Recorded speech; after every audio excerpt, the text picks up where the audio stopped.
Welcome to Piano Inspires podcast, celebrating pianists, teachers, and innovators as they share their inspiring stories about the transformative power of music.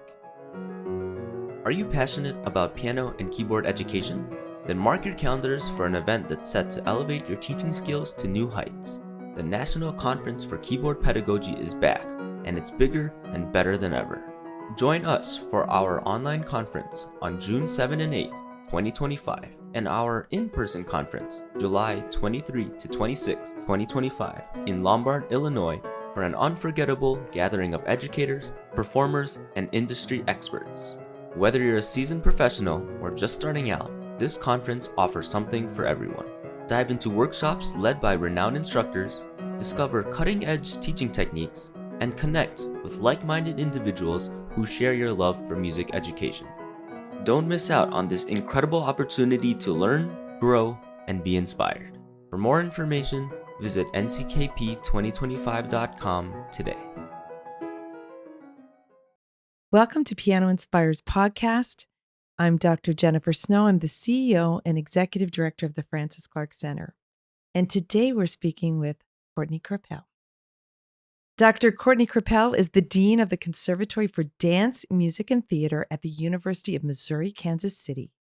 He is author of the book Teaching Piano Pedagogy, a guidebook for training effective teachers, which has been described as an essential to the professional pedagogue's bookshelf. Certainly it is. Active in service to the profession, he is the MTNA South Central Division Director and a member of the NASM Commission on Accreditation. I'd also like to add, you're an amazing teacher and have done so many things with the Francis Clark Center as an author, as a member of NCKP leadership, and a really inspiring and collaborative colleague who's passionate about the world being a better place through music and music education. So we're just delighted to have you with us today, Courtney. Thank you so much. Absolutely. Pleasure to be here. So we like to start the podcast at the very beginning. So think back to those initial moments when you remember music or music study. And how did you start? How did you start in piano? It took me a while to get to piano, honestly, but got it started with music right away. And that was a similar way to a lot of people. I had music in the family. So my dad always played guitar and sang. And thinking back, it might seem sort of culturally strange now because I don't see this happening a lot, but sitting in the living room, singing songs together while dad played the guitar, that was part of life. And at that time, the best part of life. So that really was my inspiration, that music represented something that was so far beyond basic existence, basic getting by. It was the time when people came together. There was community, but there was art. And those things were the best moments in my life. So as early as I can remember, that was part of our family traditions, really. So sitting around the campfire or just in the living room, wherever it was, my dad would always have the guitar. And that's kind of where it all began. And how did you move from that wonderful environment of family music making to piano? Yeah, well, quite a journey. I am from South Louisiana. Where I was, there wasn't a whole lot of access to anything in music beyond sort of the concert hall. I should say concert hall. I mean the Cajun dance hall, something like that. So a lot of pop music, country music happening around, but there was no symphony in the city until I went to my undergraduate degree. I had never heard an orchestra play. I had never heard a solo piano recital. Honestly, I didn't know that was a thing. So the reason I got to the piano, though, and that led me sort of to a broader journey after, was I'd go with my dad. We lived a very simple existence. He was a welder in shipyards. That's what happens in South Louisiana. But, I'd go with him. He'd go to the music store to buy guitar strings. And that's where I came across a piano for the first time, like an actual physical instrument, and immediately fell in love with the sound. As soon as I heard that sound, that's the instrument for me. I've got to be around this. But it took me a while to get a piano. We couldn't afford it. We couldn't afford piano lessons. So we had a piano that was eventually loaned to us. Somebody said, hey, I need to store this huge, enormous upright instrument somewhere. We can't fit it. And my parents were like, oh, yes, bring it here. Our son needs a piano. And so we moved that big piano in there and opened the piano bench. And inside was John Thompson's Piano for Adults. I said, okay, I can learn to play piano. Opened the first page and said, that key is a C. Let me start finding my way around. And eventually, saved money. I didn't have my first piano lesson, though, until I was 14. Wow. Yeah. And before that, I was trying to teach myself, which is a good way to learn to teach, by the way, is struggling through that process. But I remember one of those trips to the music store with Dad, I said, I need to get some sheet music or something to start learning. So I had 3 books then. One was the John Thompson's book, which was very, very useful. The other was, there was this book on the shelf called Hanon, The Exercises. And in the preface, it said, practice these an hour a day, and that's how you develop your techniques. I said, well, I need that. And the other was Reduction of Beethoven's Fifth Symphony for Solo Piano, which I said, hey, I like this tune. I should try to learn this. It's a little bit of a level difference between the John Thompson's, the Swan piece or the Beethoven reduction, but plugged, got through the exposition of that symphony on the piano. And everyone around was like, hey, this kid's got to get some piano lessons. And so, eventually saved money and was able to meet someone. And, that piano teacher, like such a typical story. And I don't mean say it's cliche or average story. It's so special, but we hear the story a lot. The piano teacher is that person who expands your worldview, sets you on a broader path. And that certainly was for me. That person taught me so much. So handed me a stack of LPs and said, go listen to this, which I listened to obsessively and practiced until I could get, off to college. Who was that teacher, Courtney? Yeah. Her name is Michelle Lane. She still teaches. She lives out in California, and we still stay in touch. If you look into I'm not saying you should buy my book, but if you look at the acknowledgments of my book, I believe that's one of the first acknowledgments. And I say that this person saved my life. And that was true. You're growing up in this environment. You have music all around you, just intuitively in your home because of your dad. You are clearly, music chooses you. You're caught with sound in the piano. You are questing to have a piano. You're desperate to learn. You're teaching yourself, trying to figure this thing out because you love it so much. As an explorer, just, questing. In your social life during that time in high school, did you have friends that were involved with music at all? Was this something were you more a person? Did you have siblings? How did this play into your bigger picture of your life at that time? Our family unit was very tight, and my uncles and aunts and cousins, we would be together quite a bit. But honestly, my social circle was very narrow. And part of it was because I was homeschooled. I spent a few years in public school. High school, I did a correspondence course. So that was through the mail. Part of that was because I was working.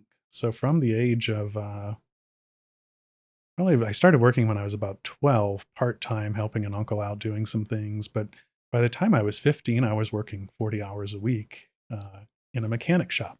So a lot of people hear that story. I was a certified auto mechanic before I was a pianist. Wow.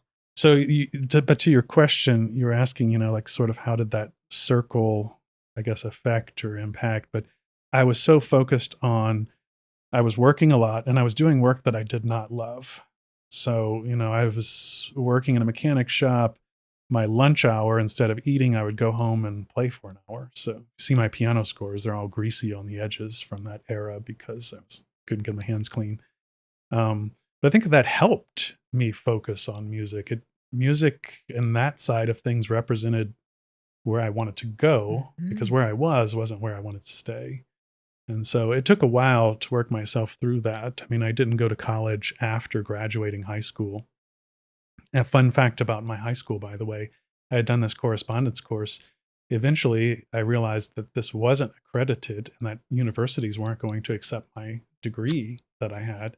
So I'm probably one of the few doctors and deans that I have a GED as my high school equivalent Isn't that degree. something?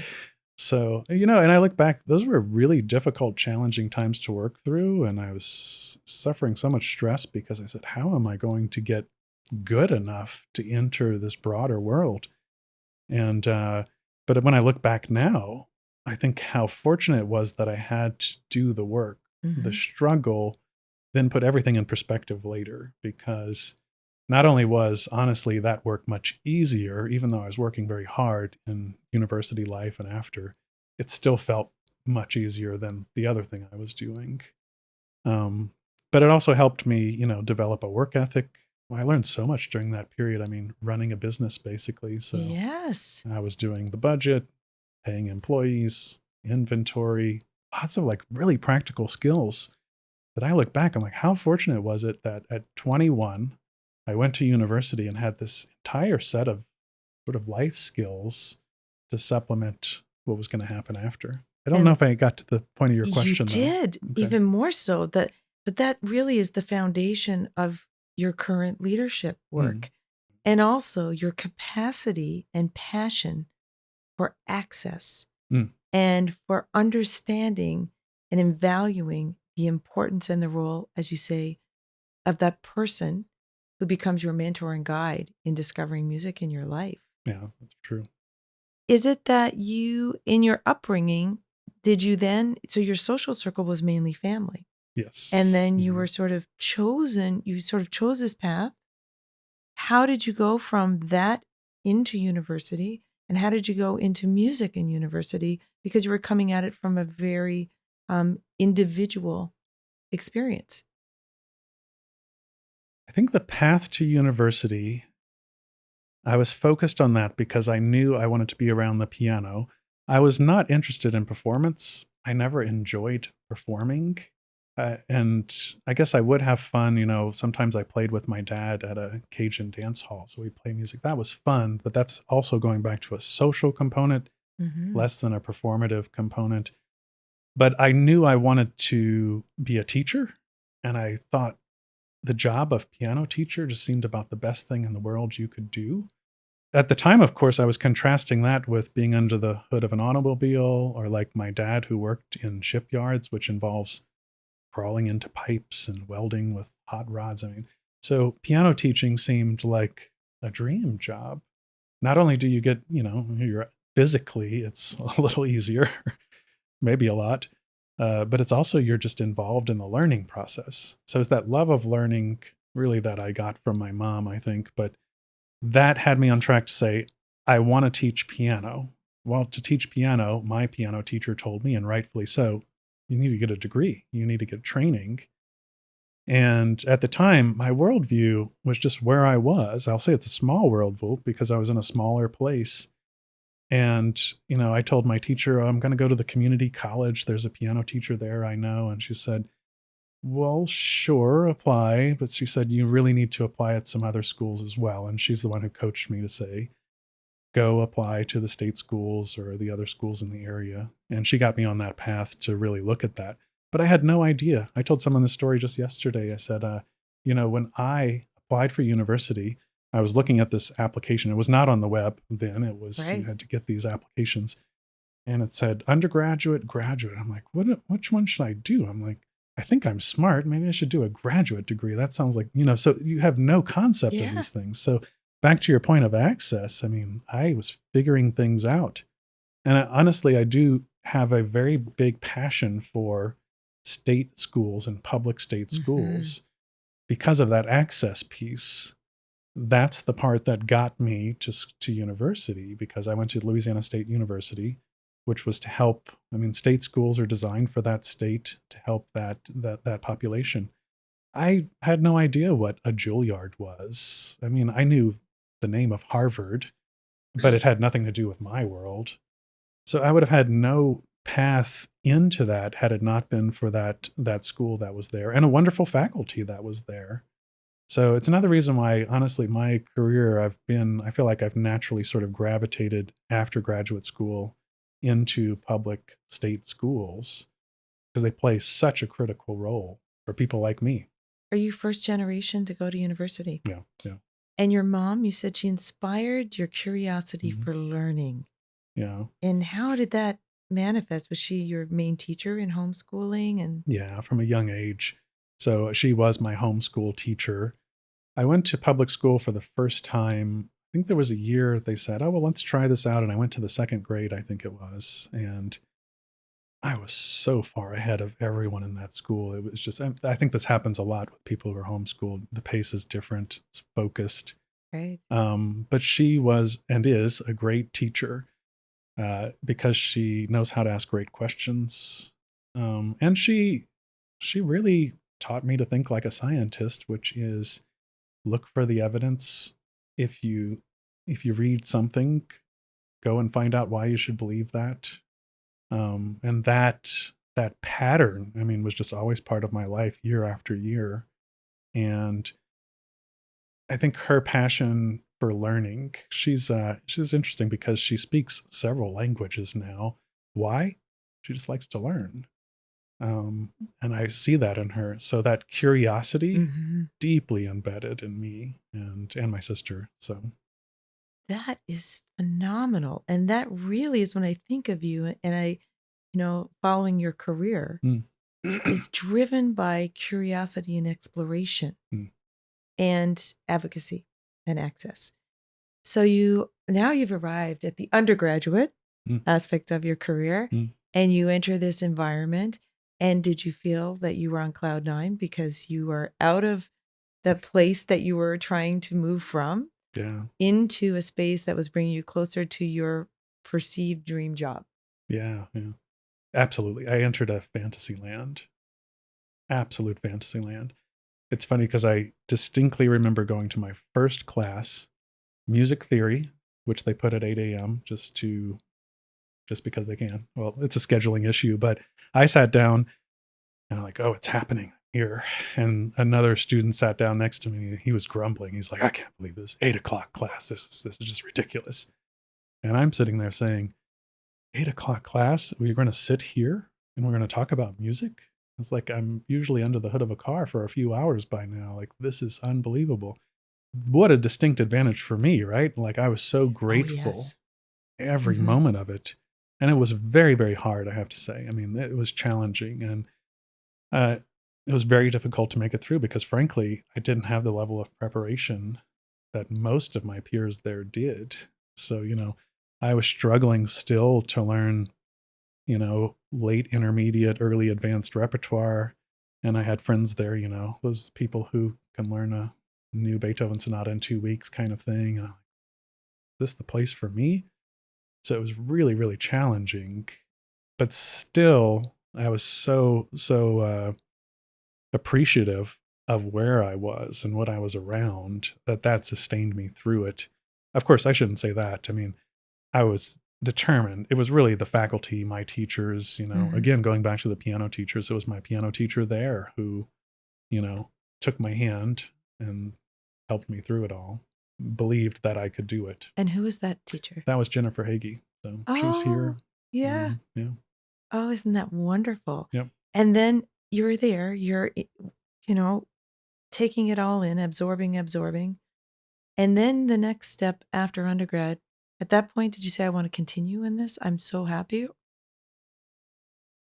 I wouldn't have thought I could have gone to graduate school. It just, access again became a question of how am I going to do this. I had been teaching piano. I had started teaching piano a little bit even before my undergrad and taught a lot while I was in school because I was working my way through school. So I did every odd job I could find, but piano teaching was always consistent there. So I was loving what I was doing with teaching. I had some fantastic teachers in pedagogy. Steve Betts was my pedagogy teacher there originally, and then Wow. got to work with a few others. A local teacher, Sharon Horton, did some internship teaching, and they were all steering me to say, hey, you should go to graduate school. By then I had figured out the difference between an undergraduate and graduate. And then what also happened then, which is another thing that sustained me through the entire journey, was I met the person I'm married to now. So when we got married, my junior year of an undergraduate degree, of course, I was an older undergraduate, but and my wife was very supportive. She said, and she had a very different upbringing and access, and she said, if you want to do a graduate degree, you need to do it. She said, this is something you should do. And I said, really? And she helped, we stayed together through all of that journey. But that got me to the next step. And I had learned about the work that was happening at University of Oklahoma, and that Jane McGraw was there, Barbara Fast was there at the time. And that became the place, because that looked like the place to me at the time to go if you wanted to focus in teaching. And so while all my peers were saying, oh, I'm off to New York or other international schools, I said, well, I'm going to Oklahoma. And it was brilliant. It was wonderful. I was going to say the best program. It's wonderful, yeah. And so world-class education and meeting people like Jane and Barb, and the impact that they have continue probably to have in your career, because I know you collaborate still with Barb and absolutely have for many years. As you start to work your way through all this formal education process, and you're still thinking about being a piano teacher, when does that start to expand for yourself into teacher education and thinking about, not only do you love teaching, that's your heart and soul in so many ways, but you also start to develop this broad vision. You're a very broad vision person. And you always had that broad vision, even when I first met you, and you were doing these research projects on impact and results. And to your point about find the evidence that your mom spoke to you about, this curiosity for bigger impact. When did that start to evolve for you? Was it through, your educational experience, through you took a course, or you started observing things and started realizing higher ed is really where I want to be? Yeah. I look back at it, and like one thing leads to the next, right? So there's this breadcrumb trail there. And getting to OU, one of the things that was so much part of the program was setting you up for what comes next. I mean, I really wasn't thinking beyond the piano teaching studio. That was, for me, so aspirational up to that point, right? But your world kind of keeps getting larger. And Jane McGraw, Barbara Fast, my piano teacher there, Ed Gates, they were also supportive of thinking what comes next. In fact, your master's degree happens in 2 years and it's just over before it begins, it feels like. So, you're in year 2 and you're thinking, well, where am I going next? And so I remember walking into Jane's office and I said, I want to do a doctorate. I think I want to stick in this. And her next question was like, well, what kind of job are you looking for? And instantly she was thinking, where does this trail lead? So really great mentorship there. I think at the same time, though, what was giving me a passion, I mean, academia is a bubble, and people say that negatively. I mean, it could be thought of that way, but it's a special world to be part of. And to be there is to be focused on aspirations. It's to be focused on what's humanly possible. What can we discover? And I was, of course, in love with that, because if music and piano teaching represented something really special, this was even a bigger concept of that. Another thing I did in Oklahoma that really helped me have a broader view of music and possible impact was they had a wonderful, and still do have a good, ethnomusicology program. One of the specialists was focused on Native American music at that time. And so I started working with her, and eventually my dissertation focused on the music of a Native American composer from Oklahoma. But I got very interested in exploring non-Western music.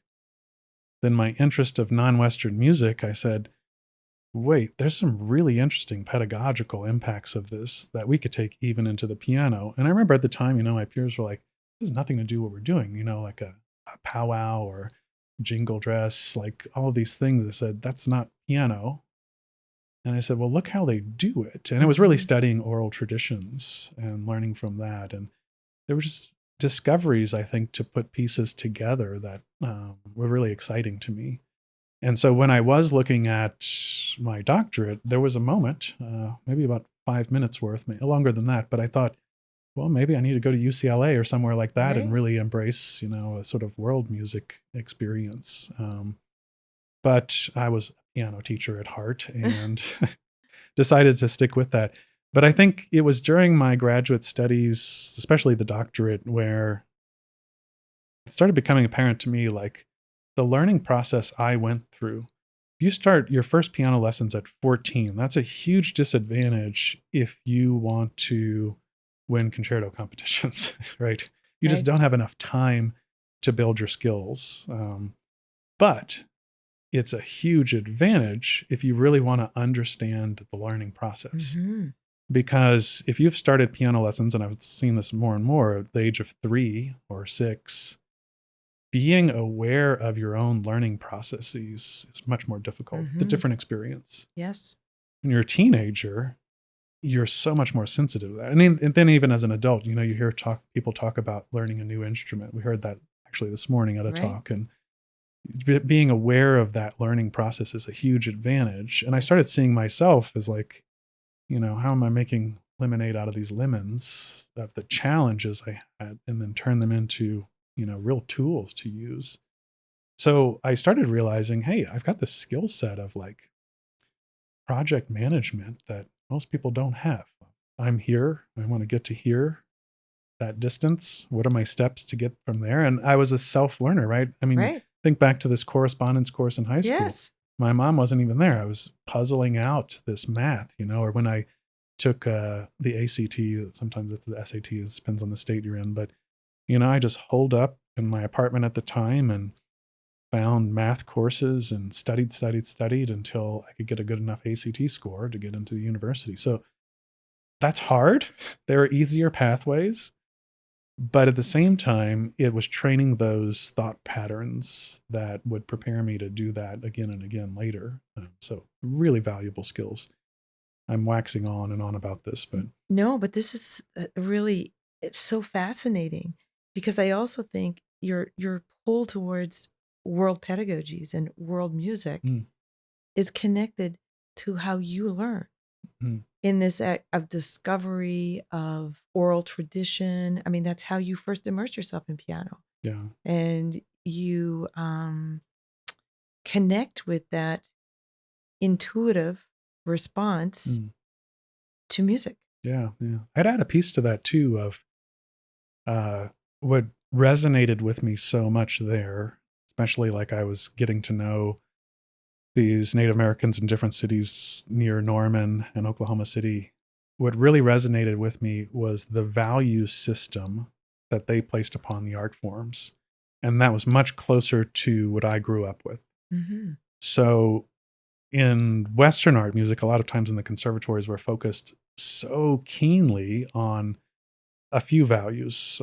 One is virtuosity. So technical virtuosity is really honored, especially in the Western world, well, all over the world, but that technical display is part of what we do in the classical music. And then the complexity is another one that we deeply have honored in Western music. I mean, we write symphonies or even piano sonatas that are so incredibly complex that we have to have sheet music in order to be able to even figure it all out. When I first went to a Native American dance, and there was such a beautiful simplicity to it all.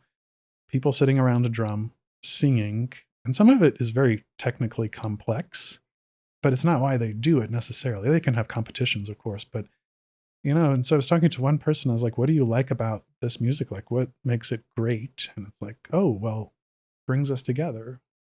It makes this event better. Everybody gets to participate. So those are different value systems, and they were much closer to my background. Dad with a guitar. Right. Like, it had nothing to do with how fast his finger worker was. It was, is everybody having a good time? Do people feel special? part of the picture there. So Mhm. that also dragged me into it further and deeper. And I think it's something what's really exciting now is our world, NCKP, MTNA, they're doing a lot of work to really heighten awareness of that issue that, hey, be open to other value sets. Explore that, because just because you think something is valuable, somebody else might not. And if you don't understand why there's value in something, someone else may be able to teach you that. So, Mhm.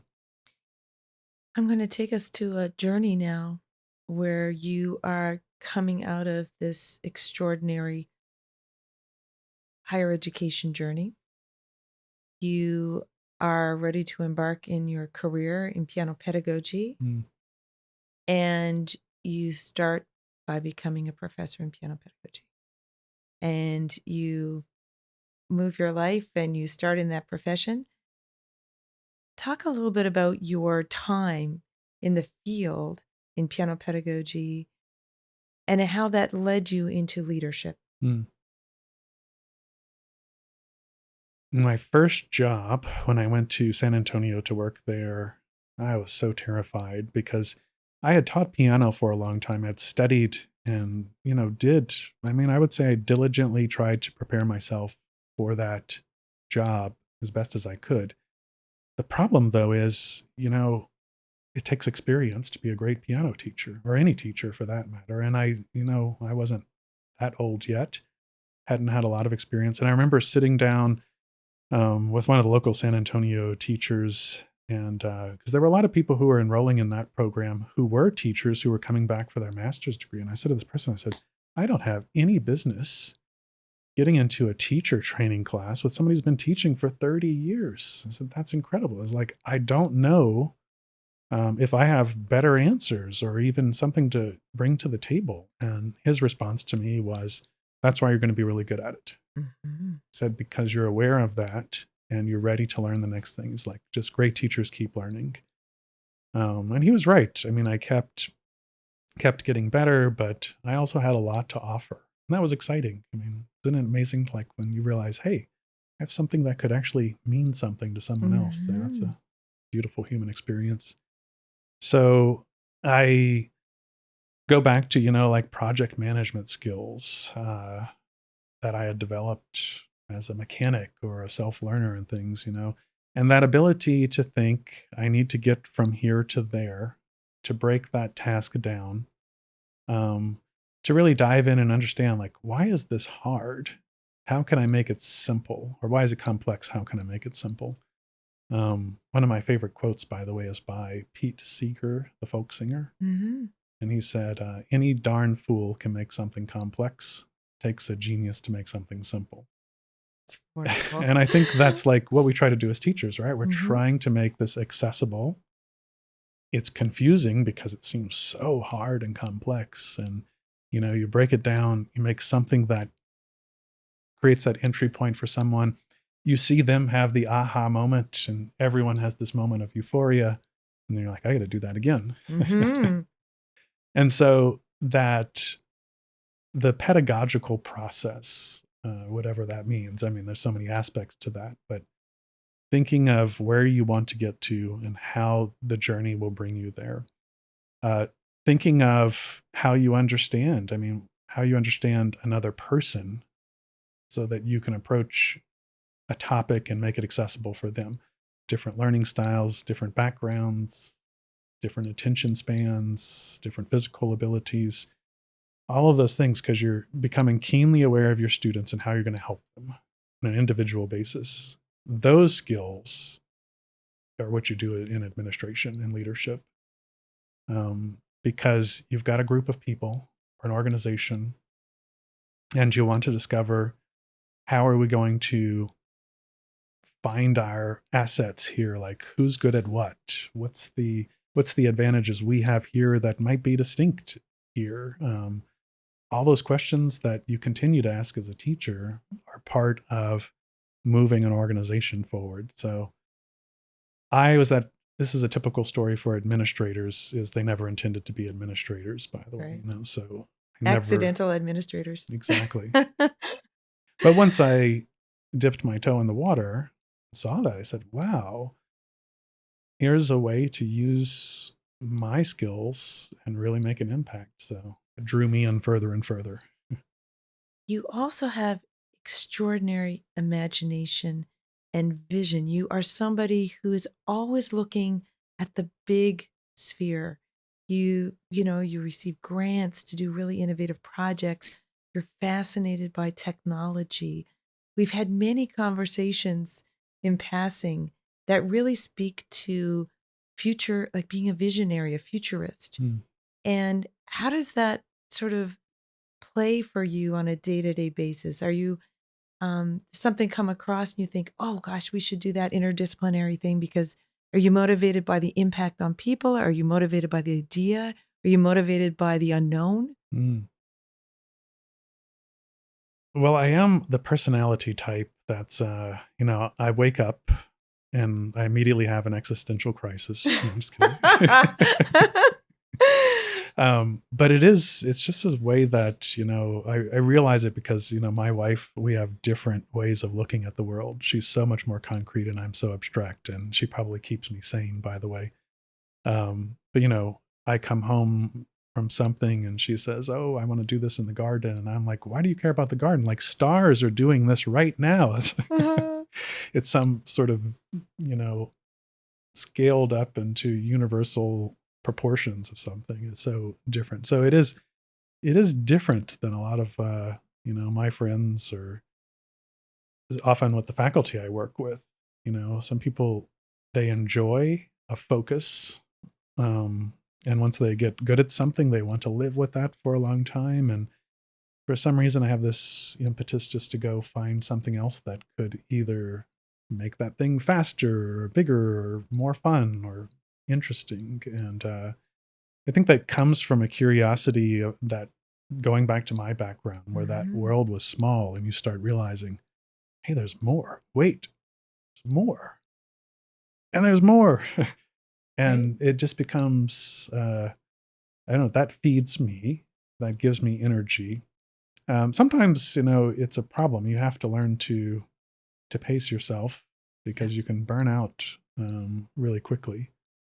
And if you stay too focused, not if you stay too focused, if you are continuing just to move on and move on before you have time to build expertise, or even just to finish a project, right? So I do feel like I'm very good at finishing projects. I'm not the person who starts a project and doesn't finish it, but I am the person who's managing 20 projects at once.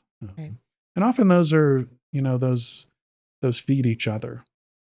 With new faculty who come into academia, one of the things I say is like, let's get your agenda put together. And if there's any way that your teaching, research, and service can all be in the same track, that will help you. If this bit of research is feeding your other bit of service, if those are complementary. So there's ways to sort of manage the mania, I suppose. Right. Well, leader as educator, educator as leader, where here you are with your new faculty as the leader, and you are actually mentoring them in that role of teacher heart. How can we make that best for you? How are you going to have the best you here in this place? Like that, and that heart. Is the teacher heart. The administrator brain and the teacher heart. And the artist soul are really evident in everything that you do. This is going to be a big question, but we like big questions. What is your thought, as somebody who's running an institution of higher learning, about the role of musician in the world today, and with the level of disruption and change we see? What are we preparing people for? I love that question. When I look at like what we've been doing in academia, or even as piano teachers, I think that our view has been much too narrow.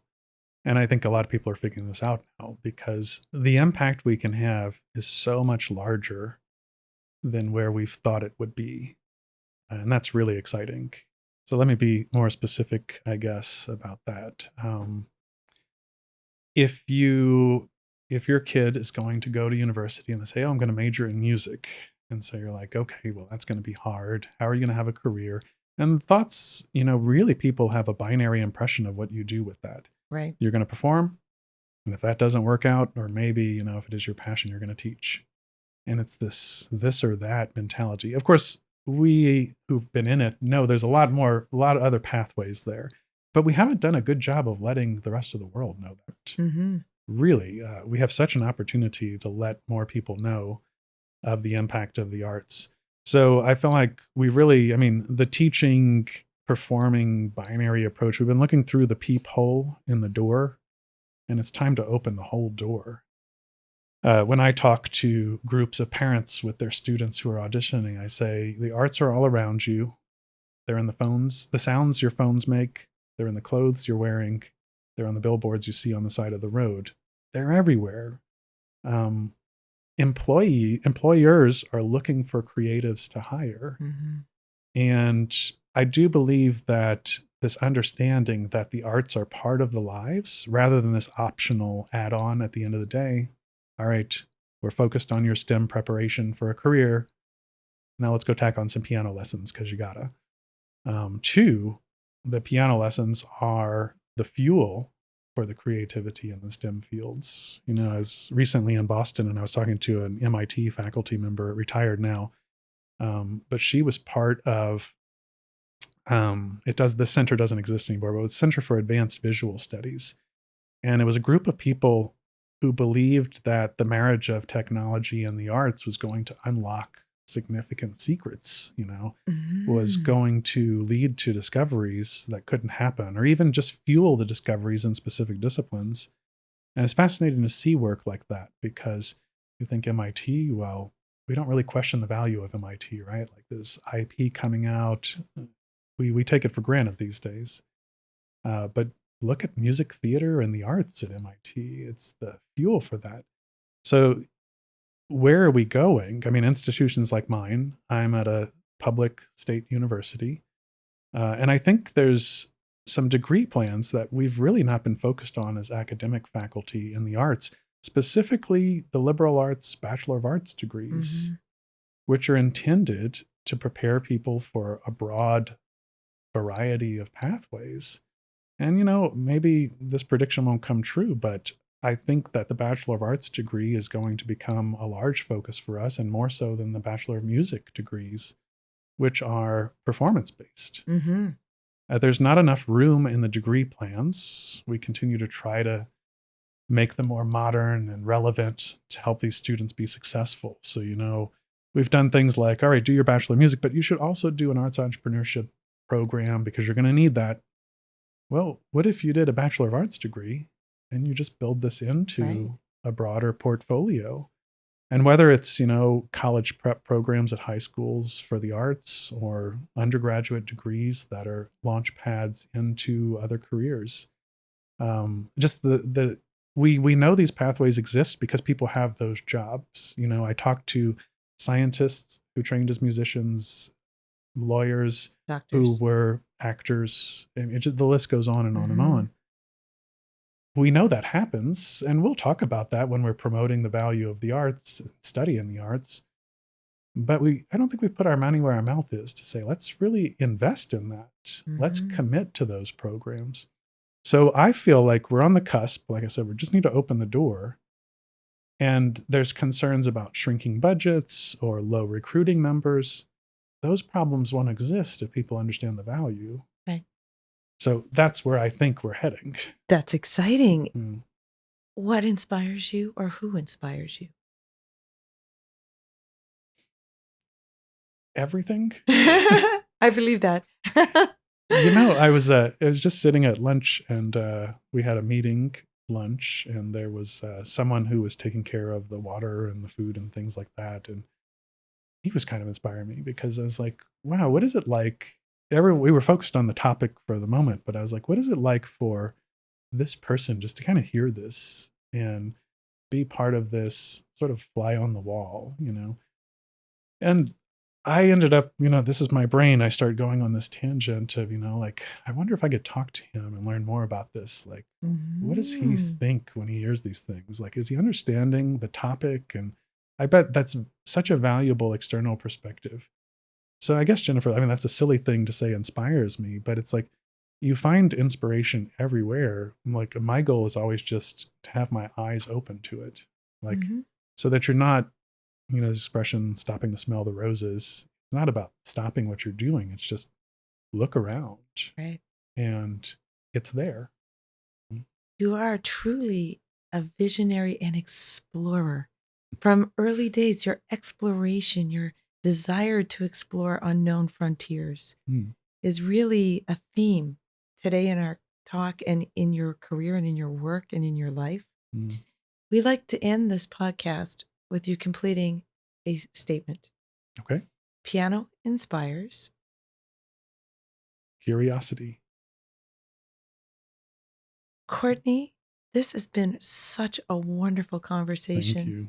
I thank you so much for your openness, Mm. for your innovative thoughts, and the amazing work that you do, your contributions to our field, but also now in your larger leadership roles in making the world a better place through music. Yeah. Thanks for the opportunity to share all this.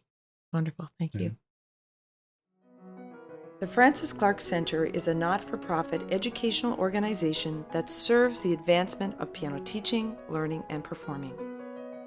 Divisions include Piano Magazine, Piano Inspires Kids, Journal for Piano Research, National Conference on Keyboard Pedagogy, the New School for Music Study, Piano Education Press, International Online Teacher Education, and Piano Inspires Online Community Hub. Please visit us at pianoinspires.com to learn more about our impactful work and inspiring community.